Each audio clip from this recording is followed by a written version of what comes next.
Olá, meus amigos e minhas amigas. Iniciamos o vídeo de hoje falando sobre novos ataques russos ao território ucraniano. Nessa madrugada, a cidade de Kharkiv, no leste da Ucrânia, e Odessa, no sul, foram atingidas por mísseis russos. Os relatos preliminares são de que edifícios foram danificados e de que houve feridos. Já na região de Mykolaiv, mais ao sul, um ataque com drones causou cortes temporários de energia e até a capital Kiev foi alvo dessa nevasca de drones, como estão chamando. Os ataques estão acontecendo de diferentes formas. Além dos mísseis, a Rússia tem usado os chamados drones suicidas. Eles são baratos de produzir e projetados para confundir as defesas aéreas ucranianas. Segundo a Força Aérea Ucraniana, dos 145 drones usados durante a noite, 71 foram abatidos. Outros, no entanto, foram desviados por medidas de guerra eletrônica. Zelensky, como já virou quase que padrão, pediu à comunidade internacional mais pressão sobre a Rússia. Ele acredita que sanções mais severas e o bloqueio de componentes para a fabricação de armas poderiam frear esses ataques. Além disso, ele solicitou mais apoio militar para fortalecer as defesas do país. Em Kharkiv, um dos mísseis russos deixou pelo menos 23 pessoas feridas e causou danos em mais de 40 edifícios. Já em Odessa, foram 10 feridos em outro ataque. E na região de Zaporizhia, instalações industriais foram atingidas. E como se não bastasse, gente, os danos à infraestrutura elétrica continuam sendo uma preocupação constante para os ucranianos, especialmente durante esse inverno rigoroso, quando eles necessitam de aquecimento. Bom, gente, mudando um pouco de assunto, de acordo com informações divulgadas pela agência de notícias russas RIA, tropas de Moscou capturaram um britânico que estava lutando ao lado do exército ucraniano. Isso teria ocorrido na região russa de Kursk. O homem, identificado como James Scott Rhys Anderson, aparece em um vídeo que começou a circular no fim de semana. Ele está vestido de roupas militares, com as mãos aparentemente amarradas, e diz em inglês que já serviu no exército britânico. Segundo a fonte russa, Anderson foi descrito como um mercenário e agora estaria prestando depoimento. Bom, gente, no entanto, é importante destacar que essa informação não foi confirmada de forma independente, tá? Nem a autenticidade do vídeo, nem o momento em que foi gravado foram verificados até agora. No entanto, a Grã-Bretanha já afirmou que está trabalhando para apoiar o cidadão capturado e sua família. O ministro das Relações Exteriores britânico, David Lammy, declarou que foi informado sobre o caso nos últimos dias e que estão buscando oferecer todo o suporte possível ao homem. Meus amigos, apesar da pressão russa, a Ucrânia não está apenas na defensiva. Na madrugada passada, o governador da região de Kursk, Alexei Smirnov, afirmou que as defesas aéreas russas interceptaram 7 mísseis e 7 drones ucranianos. Ele descreveu a ação como um ataque das Forças Armadas da Ucrânia, repelido pelo sistema de defesa aérea. Essa informação foi compartilhada pelo governador em seu canal do Telegram, mas sem muitos detalhes adicionais. Além disso, o Ministério da Defesa da Rússia divulgou uma atualização informando que, no total, 23 drones ucranianos teriam sido destruídos em território russo durante a mesma noite. No entanto, o comunicado oficial não mencionou os mísseis, o que acaba gerando uma certa dúvida sobre os relatos. Um analista militar pró-Rússia, Roman Aliokin, que também é assessor do governador, descreveu o ataque como massivo e destacou que os mísseis seriam de fabricação estrangeira. Segundo ele, foi muito barulhento e havia muitos mísseis, mas até o momento não há confirmação independente sobre esses relatos e também não há informações claras sobre quais armas foram usadas. Por enquanto, a Ucrânia não comentou o caso, o que acaba deixando perguntas no ar. Claro que vocês sabem que, como em situações como essa, as informações nem sempre chegam completas de imediato, e muitas vezes é preciso acompanhar os desdobramentos para entender melhor o que aconteceu. Gente, a tensão não para de crescer, hein? E as incertezas sobre os rumos dos atuais conflitos acabam ganhando a cada dia um ingrediente novo. Recentemente, pesquisadores de um instituto americano analisaram imagens de satélite e concluíram que a Coreia do Norte está ampliando um importante complexo de fabricação de armas na cidade de Hamhung. Esse complexo, conhecido como Usina de 11 de Fevereiro, faz parte do complexo de máquinas de Hyogsong, que é central para a indústria militar norte-coreana. É lá que eles produzem o Hwasong-11, aquele míssil balístico de curto alcance que o Ocidente chama de KN-23. Mas por que isso é tão importante? Bom, gente, esses mísseis têm uma característica especial.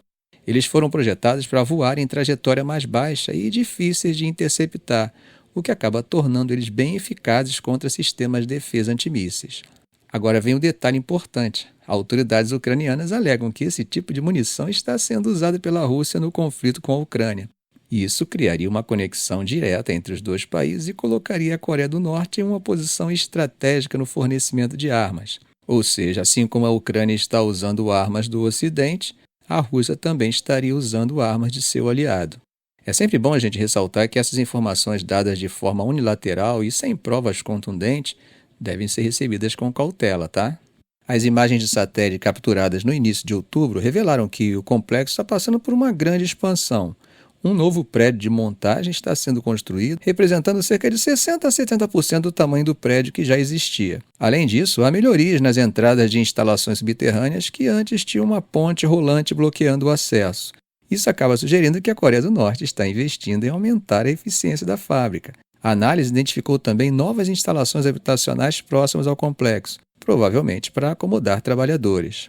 Outra indicação de que a expansão não é apenas estrutural, mas também envolve mão de obra. A mídia estatal norte-coreana, inclusive, mencionou que a modernização está alinhada com a meta de atualização planejada para esse ano, incluindo reconstruções e a instalação de equipamentos modernos nas oficinas de máquinas e na fundição de aço. Agora, outro ponto que também chama a atenção é o complexo Villanú 8 de fevereiro, também localizado na Coreia do Norte, onde se acredita que combustíveis para mísseis balísticos estão sendo produzidos. Analistas sugerem que a construção em andamento nesse local pode ter como objetivo aumentar a produção de propelente sólido e de UDMH, um combustível líquido essencial para motores de foguetes. Essa capacidade ampliada de fabricação de armas e combustíveis é vista por analistas como um reflexo do desejo de Pyongyang de fortalecer seu arsenal militar, mas também pode estar ligada à sua crescente cooperação com Moscou. Embora tanto Moscou quanto Pyongyang tenham negado a transferência de armas para o uso na guerra na Ucrânia, não dá para desconhecer que os laços entre os dois países se fortaleceram ultimamente. O exemplo disso é o Tratado de Defesa Mútua que foi assinado em uma cúpula recente. Além disso, as imagens divulgadas pela mídia estatal norte-coreana mostraram o líder Kim Jong-un visitando o complexo de Hamhung e inspecionando instalações relacionadas à fabricação de mísseis. Especialistas acreditam que o KN-23, que está sendo produzido nesse complexo, pode ser muito útil para a Rússia. Desde o início da guerra, em fevereiro de 2022, os russos têm usado milhares de mísseis em ataque à Ucrânia. Contar com o apoio norte-coreano para o fornecimento de munição pode aliviar a pressão sobre as fábricas de armas russas que já operam no limite. Esse apoio, gente, tem despertado alarme em países como Coreia do Sul e Estados Unidos. O motivo é simples, né? O uso de armas norte-coreanas no conflito pode acabar indicando o fim de um consenso que vinha sendo mantido há quase 2 décadas entre os membros do Conselho de Segurança das Nações Unidas, que buscavam impedir a expansão do programa de mísseis de Pyongyang. Essa mudança recente também desafia as sanções internacionais impostas à Coreia do Norte e reforça a ideia de que Pyongyang está encontrando brechas para expandir suas capacidades militares. Agora, gente, esse aumento de tensão e as preocupações com esses movimentos que têm acontecido de parceria entre Coreia do Norte, Rússia e as escaladas que temos visto podem ser percebidos na declaração recente de um alto oficial da OTAN, o almirante holandês Rob Bauer, que trouxe reflexões sobre como o setor empresarial precisa se preparar para os cenários de guerra. O almirante Bauer, que é presidente do Comitê Militar da OTAN, falou em um evento do European Policy Center, um think tank europeu.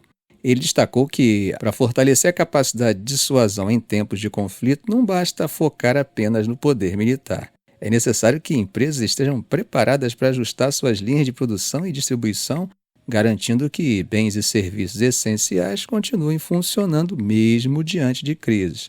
Segundo Bauer, isso é crucial para reduzir vulnerabilidade em relação a países como Rússia e China. Ele explicou ainda que a dissuasão vai além das armas e tropas e acaba envolvendo todos os recursos que uma nação tem à disposição, inclusive o setor privado. Bauer mencionou que atos de sabotagem e o controle de recursos estratégicos por outros países têm mostrado o quanto as economias podem ser vulneráveis. Ele usou como exemplo a Europa, que viu o impacto de sua dependência da Rússia para o fornecimento de energia. Muitos aqui devem lembrar da questão envolvendo a Gazprom, aquela gigante energética russa. O que parecia ser um simples contrato comercial acabou se revelando algo muito mais complexo envolvendo decisões diretas do governo de Moscou. O almirante também fez uma comparação com a infraestrutura e os bens de origem chinesa. Ele apontou que, embora as empresas acreditem estar lidando com fornecedores ou marcas, na prática, isso significa estar indiretamente ligado ao governo chinês liderado por Xi Jinping. Outro ponto importante trazido por ele foi a dependência ocidental em relação à China para certos insumos críticos.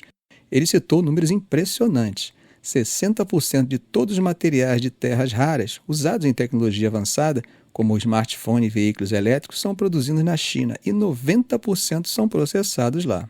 Além disso, muitos ingredientes químicos para medicamentos como sedativos, antibióticos e anti-inflamatórios também vêm da China. Aí o Almirante foi direto, né? Ele disse que acreditar que o Partido Comunista Chinês não usaria esse poder estratégico em uma situação de conflito é pura ingenuidade. Para ele, as decisões comerciais tomadas hoje pelas empresas europeias e americanas podem ter consequências estratégicas para a segurança nacional de seus países. E aí, gente, o que vocês acham? Será que ele realmente tem razão? Ficamos por aqui. Se esse vídeo foi útil a você, faça um comentário, compartilhe em suas redes sociais, dê um like. E é claro, se ainda não for inscrito, inscreva-se no canal e ative o sininho para não perder os próximos vídeos. Ok, gente? Um grande abraço do professor Arão Alves.